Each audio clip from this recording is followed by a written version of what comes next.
Hi hello అందరికీ నమస్కారం. Welcome to my YouTube channel. అందరికీ శ్రీరామనవమి శుభాకాంక్షలు. మేము మా ఇంట్లో శ్రీరామనవమి సింపుల్గా ఎలా చేసుకున్నాం. శ్రీరాముడికి మనం మెయిన్లీ ప్రసాదం ఏం పెడతామంటే పానకం, వడపప్పు, ఇంకా సలివిడి అనేది ఇంపార్టెంట్గా మనం పెడతాం. రాముల వారికి నేను పిండి దీపం పెడతాను కొద్దిగా. ఎందుకు అంటే నార్మల్గా వెంకటేశ్వర స్వామి ఇవన్నీ మనం నారాయణ యొక్క అవతారాలే అంటాము. అందుకు కొద్దిగా నేను బాగా నా రాముల వారిని నమ్ముతా నేను. అందుకు నేను కొద్దిగా పిండి దీపం పెట్టుకున్నా. దాని తర్వాత రాముల వారికి అష్టోత్తరం చదివేసి ధూపం, దీపం, నైవేద్యం అన్నీ చూపించేసి హారతి ఇచ్చేసి మేము టెంపుల్కి వెళ్ళాం. మాకు దగ్గరలో ఉన్న ఒక టెంపుల్ ఉంది. ఆ టెంపుల్ ఏంటి అంటే సామూహికంగా కళ్యాణం కూడా చేయిస్తారు. అందుకు 1000 రూపీస్ పే చేయమన్నారు. మేము పే చేసాము. తర్వాత మాతో కూడా కొద్దిగా కళ్యాణం చేయించారు.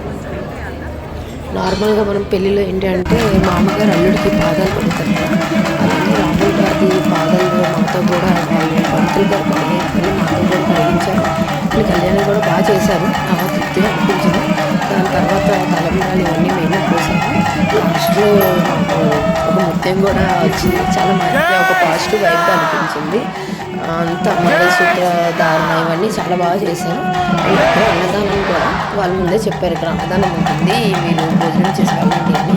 అక్కడ అన్నదానం మేము భోజనం చేసి ఇంకా ఇంటికి వచ్చేసాం. ఇది సింపుల్గా మేము ఈరోజు రాముల గారికి మేము చేసుకున్నాం శ్రీరామనవమి. ఈరోజు రామదేవుని పూజ చేసుకుంటే చాలా మంచిది. నేను యూజువల్గా రామదేవుని పూజ నాకు చాలా ఇష్టం, నేను చేసుకుంటాను. కానీ ఈరోజు మా ఇంటి దగ్గర అదే అక్కడ ఉన్న టెంపుల్లో అతను ఏం చెప్పారంటే 9 కల్లా వచ్చేయాలని చెప్పారు.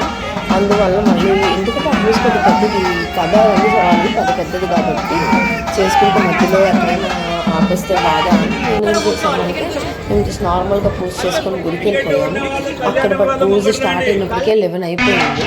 నాకు తెలిసింది ఇంటికి ఇంకేం వెళ్తాంలే అని ఇంకా అలానే అక్కడ ఉన్న దగ్గర ఇక్కడ ఉన్న గుడిలో కొన్ని దేవుళ్ళు ఉంటాయి, ఈశ్వరుది ఇంకా లలితాదేవి అలా చూసేసాం.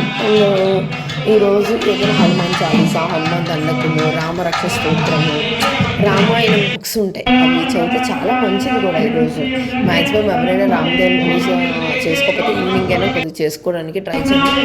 త్రినాథస్వామి పూజ కూడా మంచిది. ఈరోజు ఎవరైనా చేసుకుంటాము. నార్మల్గా ఈ మాసంలో త్రినాథస్వామి పూజలు చేసుకుంటారు.